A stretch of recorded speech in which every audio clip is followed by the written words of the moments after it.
Hey YouTube, Untamed here. So today I figured I would capitalize on the non-rainy day and get a little bit of the beautiful Snohomish Valley background out here, as that is not a typical sight that I share with you guys. It's a little bit cooler than my driveway, I suppose, at this point. But today I wanted to give you guys my 2-month update on the Tacoma TRD Pro in particular. Obviously we got the Tundra here with us too. I drove out here to surprise Peanut at her gymnastics class. So I figured, well, since we have them out here together, let's do a video on them. So the Tacoma in particular, every time I drive it, like I mentioned before, it just feels special. And largely because of the color, cement gray, of course. But the addition of the Icon suspension, which you guys know all about at this point, Stage 9 kit, as well as these oversized Toyo Open Country tires that are on it, and RSG rock slider on the side there, angled ones. And you guys know I ended up putting on the same exact bed cover that I have on the Tundra, the backflip MX4, but finished in Line X here. So I think this is as perfect as you can get a Tacoma, and I just love it. Every time I drive it, it brings a big smile upon my face. Not to mention, I mean, it's almost and refreshing is not the best word to use, because I sincerely love and enjoy driving all of them, the 4Runner, the Tacoma, the Tundra. But you know, something about it, you know, the power is definitely lacking by all means. I mean, the power delivery of this 3.5 liter V6 even lacks compared to the 4Runner, for being honest. But especially when you stack it up against the V8 and the Tundra, you're definitely finding yourself longing for the additional power there. But I would still argue that there's a lot of goodness to the Tacoma, even over the Tundra to some degree. So I'm just going to highlight a few of the good things for it. So back in 2017, the Tacoma was the very first one of the main three, of four, including the Sequoia, to implement the push to start. So this is the keyless entry push to start, which is pretty neat. So back in 2017, they were kind of ahead of the gang in that regard. This one also has blind spot monitors, which is unique. Kind of see here, hopefully you can kind of see it there in the end. Yeah, there you go, in the end there. So unique to the Tacoma TRD Pro. I believe, I do think the Sequoia has them though, if I recall correctly. Don't quote me on it though, but I know for a fact obviously the Tundra doesn't have it, nor does the 4Runner. This also has the turn signals indicators here within the actual side mirrors. So you actually get that, whereas, you know, with the Tundra you don't get it. I'll show you this side by side. So no love there. Like I said, nor do you get the blind spot monitors here. You just get they're heated mirrors. That's, so people often get that confused. You see a little icon in there. At any rate, what else? So I already mentioned the maneuverability. Just the sheer size of the Tacoma is often a nice change, especially when you're driving the Tundra all the time. Getting into this, you can whip into parking lots, jump into any parking spot with no issue, and I love that. The suspension. So the suspension on it is that top of the line Icon Stage 9 kit, and because of that, it makes for such a smooth drive. So while you're driving around, it just absorbs everything. You can dive into, you know, any kind of, you know, speed bump at any speed and just rocks over it like it's nothing. So it really does feel like you're driving on a cloud. So I love that about this. In addition to that, I do think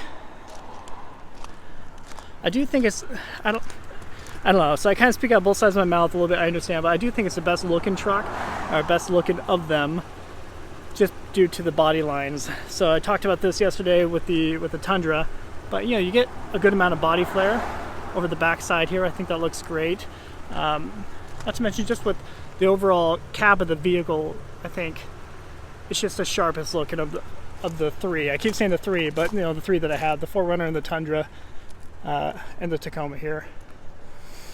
I remember when they first came out, tell me if I'm alone on this, but I remember when they first came out, it just seemed like the front end was just almost too big. It seemed like almost like the nose of the vehicle protruded too much, especially compared to the last one. So the 2015 and older generation of the Tacoma, you know, it kind of had a shorter nose. It didn't lean forward so far, so the nose kind of like went up straight here, you know. So this one almost has an overbite, if you will. So I remember not liking it when it first came out, but you know, obviously it quickly grew on me as I ended up buying the super white 2017 Tacoma TRD Pro back in the day. This is kind of hit or miss with people, I've learned. Some people think it's too gaudy, a little bit too much over the top, but for me, I think it's a pretty neat touch.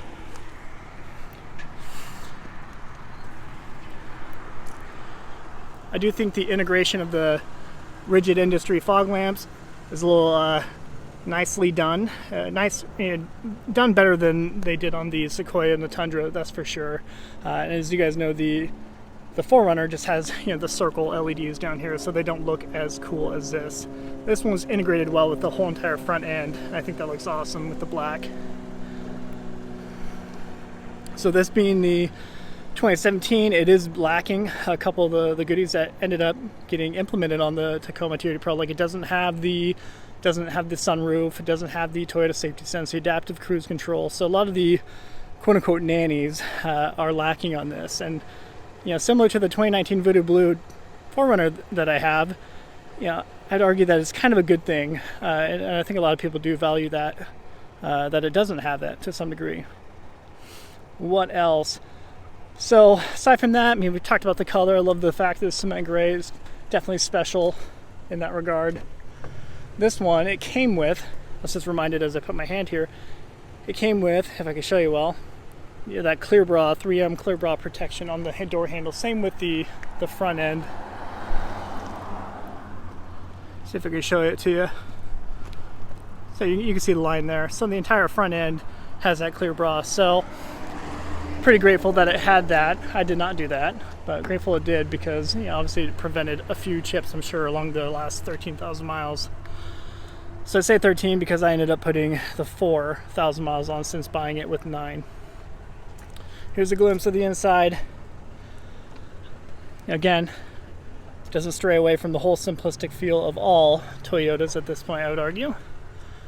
And I like that a lot. It does feel like you're driving a little bit more of a like a go-kart by comparison to the Tundra. The Tundra, you have so much room in here, you know, almost echoes while you're chatting with your family in here. But this, definitely a closer seating position between you and the passenger here.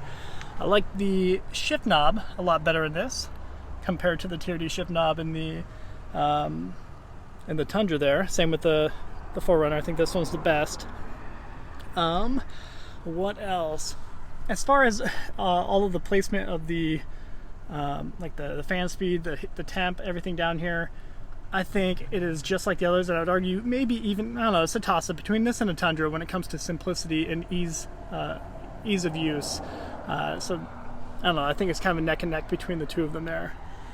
One thing I'm not going to be able to demonstrate too well, because this is a 2017, it does not have the adjustable seat over there for the driver. So that was implemented, I think, in 2020, where you can actually, and that was a huge deal, you can actually adjust the seating position a lot better than you can in this one. This one was a manual transition, or a manual adjustment, where it definitely limits, you know, the positioning capabilities of it. Whereas the 2020, you can go up, down, sideways, diagonal, and you can actually raise up and down to make your seating position a little bit more appropriate. So if you're a tall cat, you know, 6 foot or taller, this could tend to, by the looks of it and sounds of it, tend to be a little bit of a difficult seating position for a lot of folks. Not to mention, you're not gonna be able to tell too well, but because of the seating position the way it is right here, no matter what, it always kind of felt like you were sitting almost on the ground. Your legs would just kind of kick straight out, which was definitely an odd piece. So that was a big turn off for a lot of people. So 2020, by them implementing that better adjustability for that seat, that was a huge win, I think, for Toyota. So they're listening to their customers. But the way it sits right now, even me being 5'9", this right here, the rear view mirror, is always impeding my field of vision. So it's always right there in the way. So I wonder, I haven't read too much into it, but I imagine that's a pretty big complaint for a lot of folks. But again, this is me kind of splitting hairs a little bit. I'm trying to be critical, guys. Obviously, I love it. I bought this thing. But yeah, by the way, back in 2017, you got this sweet GoPro GoPro mount there, which will be probably similar to cassette tapes, you know, in 10-15 years from now. I'm like, oh wait, you got one with a GoPro mount? Just like your 88 Cutlass came with a cassette player. It'll be kind of a retro thing. I'll show you the back seat here. Don't mind me being a Fatosaurus Rex. All right, so I'll blame it on my kids. It was me. All right, so this is a look at the back seat there. Definitely not a whole lot of room, especially when you compare it to the Tundra over there. It is just, but it's still a 4-door. So I would still argue if anyone's in the market between this or a FJ Cruiser, I'd still kind of encourage you to get a Tacoma over that, as you get actual four doors for it.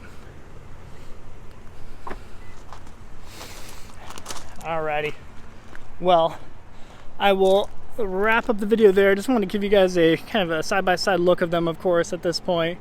Definitely very pleased with the Tacoma, and it's nice being able to kind of swap between. I know it's such a bougie thing of me to say, but I really do enjoy driving the three of them. I enjoy driving the 4Runner, the Tundra, the Tacoma, and I like being able to do it back to back. So very fortunate, very grateful for that. It's just a ton of fun. So if you guys ever have any questions, you know the routine. Feel free to drop a comment or shoot me a message on Instagram. Happy to help out. Thanks for watching.